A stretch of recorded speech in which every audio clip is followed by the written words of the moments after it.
What makes this episode different from the 149 that came before? This gun in my hand.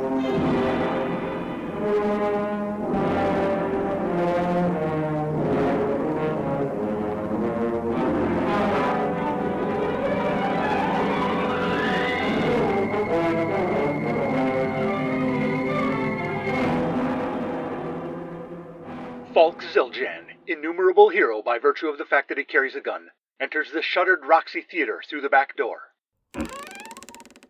He stalks silently through the maze of passageways backstage, following up on a tip that Regina, the queenpin of crime, would be there. A door takes him to the side of the dark auditorium, right beside the stage. A heavy red curtain hides most of the performing space. The stage lights are low. Falk sees a woman seated at the rear of the auditorium, silhouetted by light from the doorway behind her. Have you finally come to your senses, Regina? What? Falk? What are you doing here? Put your hands in the air, Regina. No, Falk. It's me, Petra Wojciechowicz, county clerk and registrar of deeds, as well as your closest personal confidant. Nice try, Regina.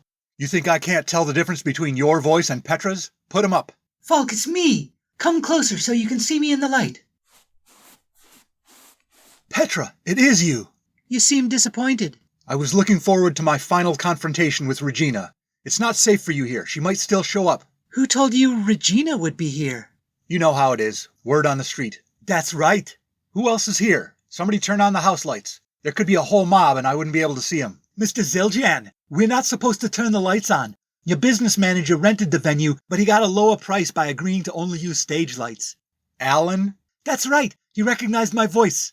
Denise, did you save me a seat? Mom, over here. Who are all these people? It's not safe for you. We all want to see the big event.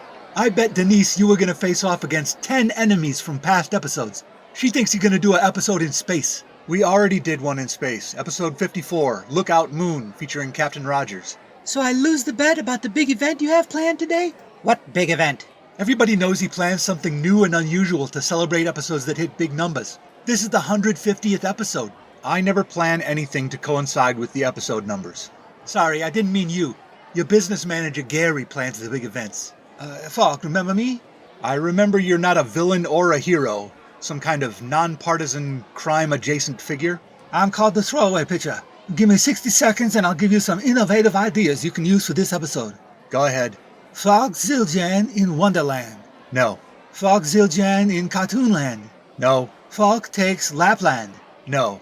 I'm feeling a little deja vu. Have you pitched these? Falk Zildjian versus Mother Goose. No. Zildjian in the Falklands. No. Why are you pitching ideas I've already rejected? In case you change your mind. Anyway, you used one of the ideas I gave you last time, remember? A Nazi submarine shrinks down to microscopic size and gets injected in your guts.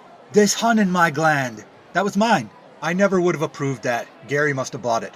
Okay, one last idea. It's called, You're Probably Wondering Why I've Gathered You All Here. You know the way detectives in mystery stories always gather the suspects in the library? It's been done to death. We've done it to death. What about this? You could pretend the series got canceled. Maybe you get injured and it looks like you won't survive, and then at the last minute you pull through and the show goes on. That's called a cliffhanger. It's not new. Yeah, but half the time you forget to resolve it in the next episode. Speaking of moving on, has anyone seen Regina? It's really not safe for all of you. You need to change up your genre once in a while. How about a little romance? He won't go for it. Believe me, I've tried. What if you did a story that was very serious and dramatic, instead of comedy all the time? Comedy? Every episode of This Gun in My Hand is serious as a person with a furrowed brow. Stop. This is not a free-for-all. This is not open office hours on pitching story ideas for the show. Falk gets old. Falk loses his reading glasses. Zildjian versus joint pain. Muskmelon people on the moon riding motorized monocycles. Am I supposed to fly to the moon and fight them? No, you wouldn't be in it at all. It's my show. Why does it have to be about you all the time? Now we already have the sound of a monocycle motor. One word. Just one word. Recipes. No. A crime-fighting cooking show. Listeners will eat it up, literally. That's more than one word. Mr. Zildjian, presenting your show in mono is boring. You've only ventured outside of monophonic sound once in your career when you tried stereo. Yeah, once was more than enough. What if you went beyond that, twice as far as before? An episode in quadraphonic audio. With 4 times as much editing? Sure, but... And how many listeners have equipment that could receive it and play it? Probably none. Castro could invent a quadraphonic radio receiver. I don't think you've thought this through. Well, what about this? Falk goes bad. Somebody brainwashes you, and you attack good guys like the Defenders of the Hearth or Captain Rogers' Neighborhood. The episode could be called The Falk Con. Denise, there's no futuristic gizmo or supernatural force that could turn me bad and make me do something harmful to my listeners. Who's your sponsor tonight, Falk? That's hitting below the belt. Falk, you don't need a new setting or a new tone or a new show. Thank you, Petra. You need whatever will make you happy. What would that be? I don't know. I guess... Yes, I want everyone to share in my adventure. I want everyone to be the hero of their own story. That sounds like a difficult goal to achieve. No, it isn't. What's he doing? He's running up on the stage. Listen, everyone. You might think you're just a girl or just a boy or a mother or a business manager or a non-partisan crime-adjacent individual. But you can be the hero of your story. All you need is a gun. Everyone out there in the audience, from the front row all the way back to the cheap seats, reach under your chairs. You get a gun, and you get a gun, and you get a gun. Yes, even you. All of you listening at home, feel under your chairs. If you've installed a radio in your car, congratulations on being an innovator. Now pull off the road and feel under your bench seat. You get a gun. If you're walking down the streets of Parabellum City, perhaps you can hear my voice from a radio playing in an open window nearby. Look down at the sidewalk or the concrete and you'll see a gun just for you. But Falk, there's nothing under my chair. I'm willing to clap my hands to make it come true. I do believe in guns. I do. I'm sorry, Billy. If you're within the sound of my voice and there's no firearm under your chair or on the sidewalk, it means you're not ready for the responsibility. I am too ready. I know what you're going to say. With great fire power comes great fire responsibility. You may know that, Billy, but knowing is only 1/3 of the battle, depending on who you ask. It's commercial time, kiddos. Our sponsor tonight is a sports book. Oh, good. Seems like every sponsor lately has been gambling services or casinos and seaplanes and whatnot. I'm glad to hear we're getting some wholesome, old-fashioned advertisers from the publishing industry. The last ad we ran for a book was Sisyphus Eat Your Heart Out by Robert Thomas Northrop. Available in paperback and... No, this is a sports book. All right. What kind of sports book is it? An anthology featuring Casey at the bat? Or action stories about lacrosse or hockey? Falk, Bubby, it's not that kind of book. It's a betting shop. That's what sports book means. Oh, well, how was I supposed to know? You got about as much street smarts as a wheat stalk. I apologize, Mr. Grambler. We certainly don't mean for Falk or other characters to disparage your livelihood. Disparage away! Everyone knows Zildjian's a goody two-shoes. He arrests people for petty crimes like printing counterfeit skee-ball tickets. Potential customers will laugh at him all the more and come to my shop regardless. Excuse me, are you the spokesman for Grambler Sportsbook? Why, yes, Not good enough. Folks, why limit your bets to only sports when any event can be the subject of a wager? Did you just stab that man? Only as part of the fiction of this commercial. We symbolized our organization buying out his by having our new spokesman, me, murder the old one. Me!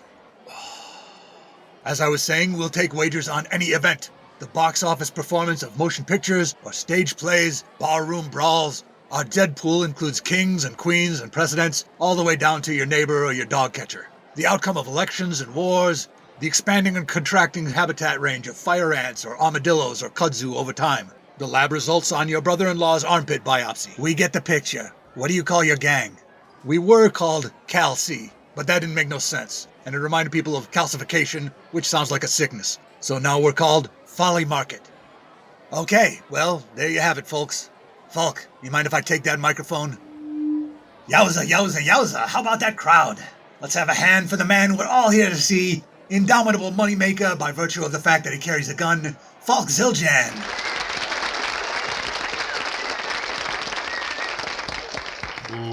And a big hand for tonight's sponsor, Folly Market, the everything sports book. Those guys you see coming up the aisles in jester hats and motley are Folly Marketeers. They'll take bets on anything you want, but tonight the mystery is, who's Falk gonna fight? Any guesses? The Vaudevillain. Professor Betrakian. Casino operators. Cannibalistic humanoid underground fellers. The World Crime Syndicate. Guns and butter. Communism. I heard Vaudevillain, Betrakian, a few others. If you made bets on any of those villains appearing tonight, you're all winners. Get ready to pull the curtain. How many of you out there bet that Falk would face off against 10 enemies? Wrong. No payout for you. Do I hear 20? 50. 50. Do I hear 60? 74. Do I hear 100? 103. You're all wrong. Falk, have you ever considered that the real gun in your hand was the friends you made along the way? No. I think you should, because in your 150 episodes, you've probably met, on average, one new friend per episode. And shot them. No, not all of them. Behind this curtain, for the 150th episode, I have gathered 150 foes for the biggest firefight ever heard on radio. Falk Zildjian, how do you take down 10 army platoons worth of bad guys? With this gun in my hand. Wait. Come on, Gary, what is this really? You organized a stage play with a huge cast? No, I invited 150 villains you've confronted in the past. Some of them I tricked into coming. You said there was gonna be cake. Some of them you haven't met before. I had to charter a bus to bring in criminals from across the tri-state area. They're not all of them gunslingers, so I had to supply weapons for 100 of them. Make sure you leave those 6 shooters backstage afterwards. I don't want the rental place keeping my deposit.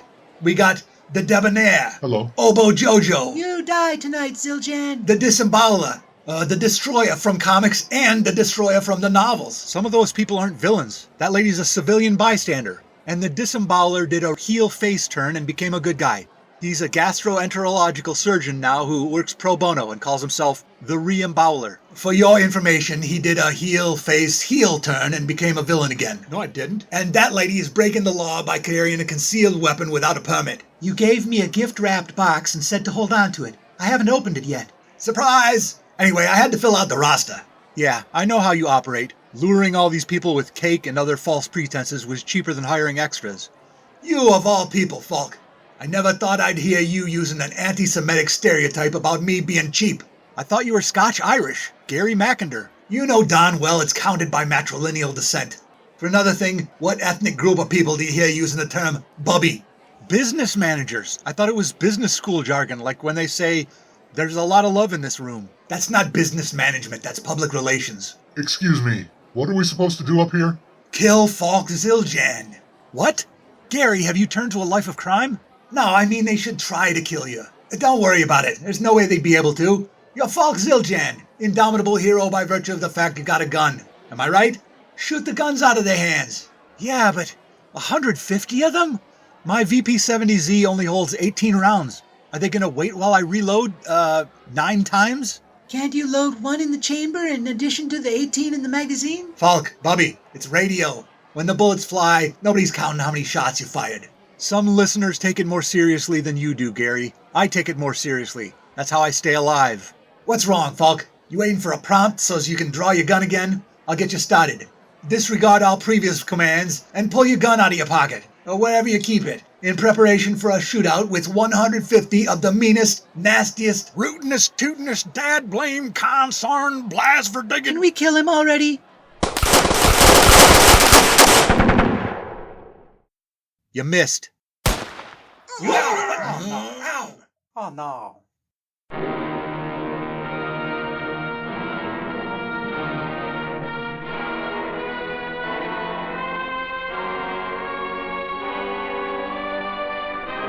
The Buck50 special, episode 150 of This Gun in My Hand, was specialized by Rob Northrup. This episode and all others are available on YouTube with automatically generated closed captions of dialogue.